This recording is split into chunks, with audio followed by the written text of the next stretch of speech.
আসসালামু আলাইকুম ওরহমতুল্লাহি ওবরাকাতু। 1947 সনে যখন ব্রিটিশরা ভারত ছেড়ে যায়, তখন ভারত উপমহাদেশে 3 ধরনের আসলে রাজ্য ছিল। এর মধ্যে বেশিরভাগ রাজ্য ছিল যেগুলো ব্রিটিশ শাসিত ছিল, অর্থাৎ গুরুত্বপূর্ণ সবগুলো রাজ্যই মূলত ব্রিটিশ শাসিত ছিল। এছাড়াও কিছু কিছু গুরুত্বপূর্ণ জায়গা ফরাসি কিংবা পর্তুগিজ শাসিত ছিল। আর কিছু জায়গা ছিল যেগুলো ছিল, কিছু রাজ্য ছিল যেগুলো ছিল স্বাধীন রাজা বা স্বাধীন শাসক কর্তৃক শাসিত।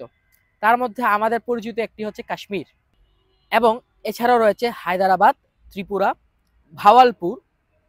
আজকে আমরা যে স্বাধীন রাজ্য নিয়ে আলোচনা করতে যাব সেটি হচ্ছে হায়দ্রাবাদ। যখন 1947 সালে ব্রিটিশরা ভারত ছেড়ে যায়, তখন এই স্বাধীন রাজ্যগুলোকে ব্রিটিশরা 3টা অপশন দিয়েছিল, 3টা সুযোগ দিয়েছিল।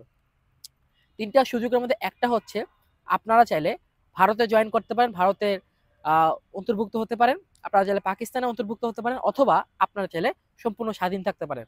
কারণ ব্রিটিশ সাম্রাজ্য যখন ছিল ভারত উপমহাদেশে, অর্থাৎ যখন ব্রিটিশ ইন্ডিয়া ছিল, তখন কিন্তু এই যে স্বাধীন রাজ্যগুলো ছিল তারা কিন্তু কার্যত স্বাধীনই ছিল। তাদের আলাদা পতাকা ছিল, আলাদা জাতীয় সঙ্গীত ছিল, আলাদা ভাষা ছিল, রাষ্ট্রভাষা ছিল।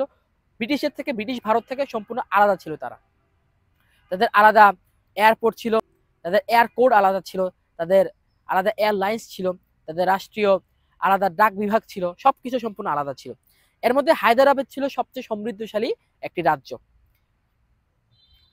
ধরা হয়ে থাকে যে হায়দ্রাবাদ ওই ব্রিটিশ ইন্ডিয়ার সবচেয়ে সমৃদ্ধশালী, সবচেয়ে ধনী রাজ্য ছিল। এবং সবচেয়ে মজার ব্যাপার হচ্ছে হায়দ্রাবাদের যিনি শাসক ছিলেন তিনি ছিলেন মুসলিম, কিন্তু হায়দ্রাবাদের শতকরা 80% মানুষ ছিল অমুসলিম। এবং হায়দ্রাবাদের রাষ্ট্রভাষা ছিল উর্দু। এবং ব্যাপারটা কিন্তু এমন না যে হায়দ্রাবাদ 100 বছর ধরে এই অবস্থায় আছে। হায়দ্রাবাদ কিন্তু সেই মুঘল আমল থেকে কিন্তু এরকম স্বাধীন সত্তা বজায় রেখে চলছিল, এবং মুঘলদের সাথে তাদের একটা সৌহার্দ্যপূর্ণ সম্পর্ক ছিল। কিন্তু একসময় হায়দ্রাবাদের সমুদ্র বন্দর থাকলেও যখন ব্রিটিশরা হায়দ্রাবাদ ছেড়ে যায় বা ভারত ছেড়ে যায়, আরো ভালো করে বললে যখন ব্রিটিশরা ভারত ছেড়ে যায়, তখন হায়দ্রাবাদের কিন্তু কোনো সমুদ্র সৈকত ছিল না, সমুদ্র বন্দর ছিল না। যার কারণে হায়দ্রাবাদ কিন্তু বৈদেশিক লেনদেনের জন্য মূলত নির্ভরশীল ছিল ব্রিটিশ ইন্ডিয়া, এবং ব্রিটিশরা ইন্ডিয়া ছেড়ে যাওয়ার পর ইন্ডিয়ার। এই কারণে যখন ব্রিটিশরা ভারত ছেড়ে যায়, তখন যখন হায়দ্রাবাদ সিদ্ধান্ত নেয় যে তারা ভারত বা পাকিস্তান কোথাও জয়েন করবে না, তারা স্বাধীন থাকবে, তখন তারা এই সমুদ্র সৈকতের বা সমুদ্র বন্দরের অভাব ফিল করতে থাকে, অনুভব করতে থাকে। সেজন্যই তারা ভারতের গোয়া প্রদেশ, কিন্তু ওই সময় ভারত যখন ব্রিটিশের আন্ডারে ছিল, ব্রিটিশ শাসনে ছিল, তখন কিন্তু গোয়া পর্তুগিজদের দখলে ছিল, এবং ব্রিটিশরা চলে যাওয়ার পরও গোয়া কিন্তু পর্তুগিজদের দখলে ছিল। এই জন্য নিজামী হায়দ্রাবাদ, যিনি হায়দ্রাবাদের নিজাম, তিনি চেয়েছিলেন গোয়াকে কিনে ফেলতে, পর্তুগিজ থেকে গোয়া কিনে ফেলতে, যাতে তাদের একটা সমুদ্র সৈকত চলে আসে, তাদের যাতে একটা সমুদ্রের সাথে একটা কানেকশন হয়, যাতে বৈদেশিক বাণিজ্য করতে পারে। একই সঙ্গে মোহাম্মদ আলী জিন্না কিন্তু বারবার হায়দ্রাবাদের নিজামকে প্রলুব্ধ করতে থাকে যে আপনি যদি পাকিস্তানে জয়েন করেন, হায়দ্রাবাদ যদি পাকিস্তানে জয়েন করে, তাহলে আমি আপনাকে পাকিস্তানের প্রেসিডেন্ট বানাবো। কিন্তু মীর ওসমান আলী, যিনি ওই সময়কার নিজাম ছিলেন, নিজামে হায়দ্রাবাদ ছিলেন, তিনি সিদ্ধান্ত নেন যে হায়দ্রাবাদ পাকিস্তানেও জয়েন করবে না, ভারতেও জয়েন করবে না। এবং মজার ব্যাপার হচ্ছে ভারতে কিন্তু এই মীর ওসমান আলী খান তাকে কিন্তু অফার করেছিল যে তিনি যদি ভারতে জয়েন করেন, তাকে ভারতের প্রেসিডেন্ট করা হবে। কিন্তু তার সভাসদদের বা মন্ত্রী পরিষদের সবার সিদ্ধান্তের প্রতি সম্মান জানিয়ে মীর ওসমান আলী সিদ্ধান্ত নিলেন, আমরা যে 400-500 বছর ধরে স্বাধীন আছি, আমরা এখনো স্বাধীন থাকবো। কিন্তু ঝামেলা হচ্ছে ভারত তার পেটের মধ্যে এমন একটা শক্তিশালী রাষ্ট্র কখনোই মেনে নিবে না, এটাই স্বাভাবিক।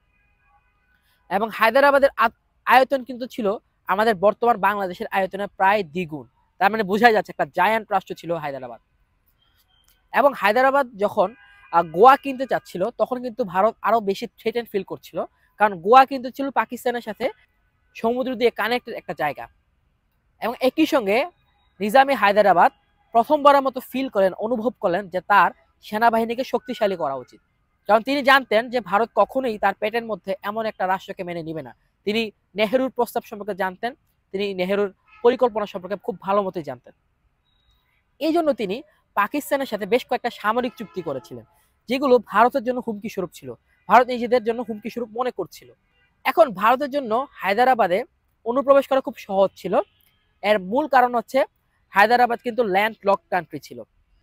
ভূবেষ্টিত বা ল্যান্ড লক কান্ট্রির দেশের সবচেয়ে বড় ডিমেরিট জায়গা যেটা বা নেতিবাচক জায়গা যেটা, সেটা হচ্ছে যে একটা ল্যান্ডলক দেশে সকল ধরনের বাণিজ্য করতে হলে তার আশেপাশের যে রাষ্ট্রগুলো আছে তাদের সাথে একটা লিয়াজও মেনটেন করে করা লাগে। যেমন বর্তমান আফগানিস্তানের যত বৈদেশিক বাণিজ্য হয় তার প্রায় 90 থেকে 95% কিন্তু হয় পাকিস্তানের মাধ্যমে, এবং পাকিস্তানের দুইটা বন্দর দিয়ে, একটা হচ্ছে করাচি আর একটা হচ্ছে গোয়াদার।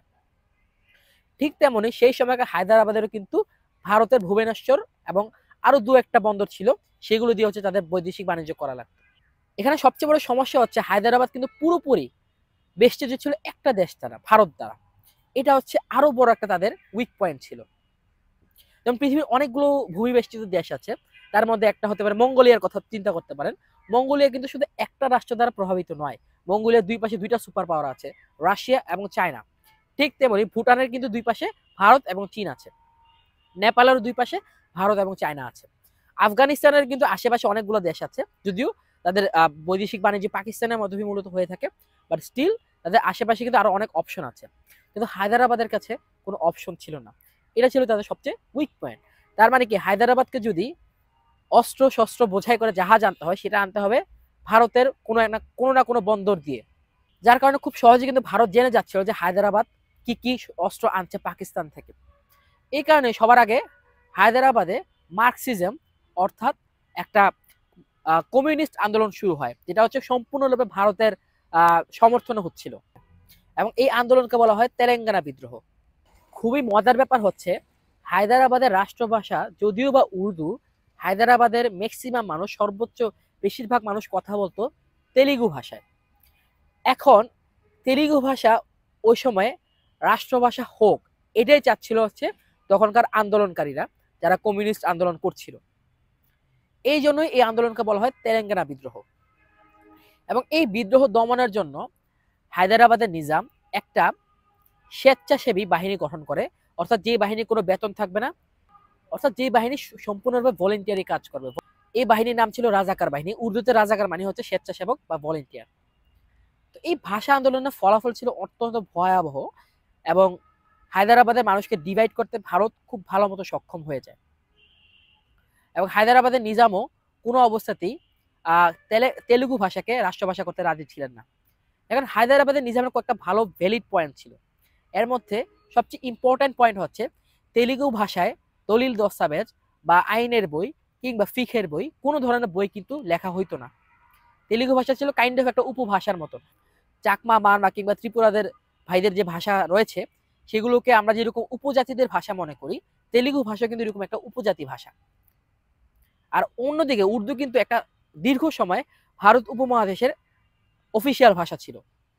মুঘলদের আমলের শেষের দিকে এবং ইংরেজ আমলে কিন্তু উর্দু কিন্তু একটা অফিসিয়াল রাষ্ট্রভাষা ছিল।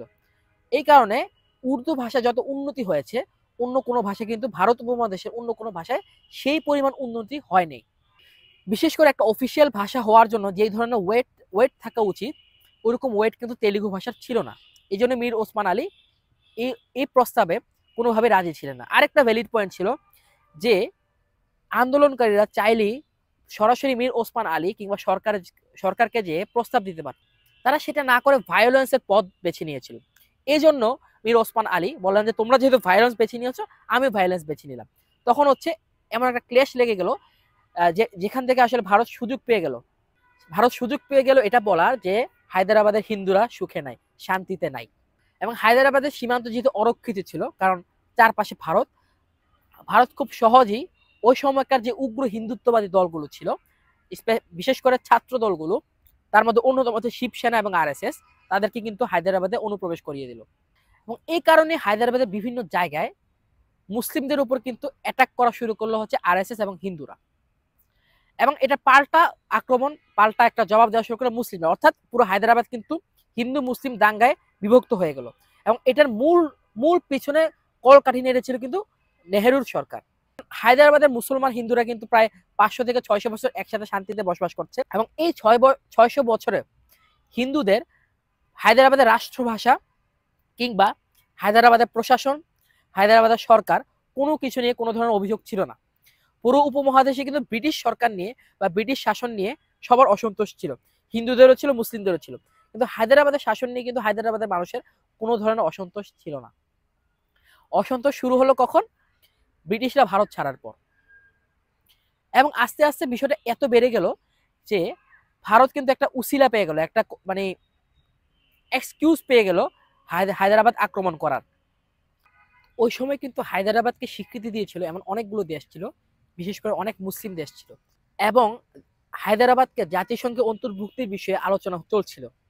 অর্থাৎ মোটামুটি কিন্তু হায়দ্রাবাদ একটা স্বীকৃত রাষ্ট্র ছিল। কিন্তু হঠাৎ করে ভারত অপারেশন পোলো নামে একটা পুলিশি অ্যাকশন শুরু করে হায়দ্রাবাদকে কেন্দ্র করে, এবং মাত্র 4 দিনের মধ্যে তারা হায়দ্রাবাদ দখল করে এবং হায়দ্রাবাদে ইতিহাসের সবচেয়ে নিকৃষ্টতম গণহত্যা চালায়। ভারতের সোর্স অনুযায়ী, আমি ভারতের সোর্স থেকে বলছি, ভারতের সোর্স অনুযায়ী প্রায় 40,000-এর মতন মানুষ কিন্তু এই অপারেশন পোলোতে মারা গিয়েছে বা শহীদ হয়েছে, যাদের ম্যাক্সিমামে ছিল কিন্তু মুসলিম। কারণ এই অল্প সংখ্যক মুসলিমের পক্ষে ভারতের এত শক্তিশালী একটা বাহিনীর ফাইট করা আসলে সম্ভব ছিল না।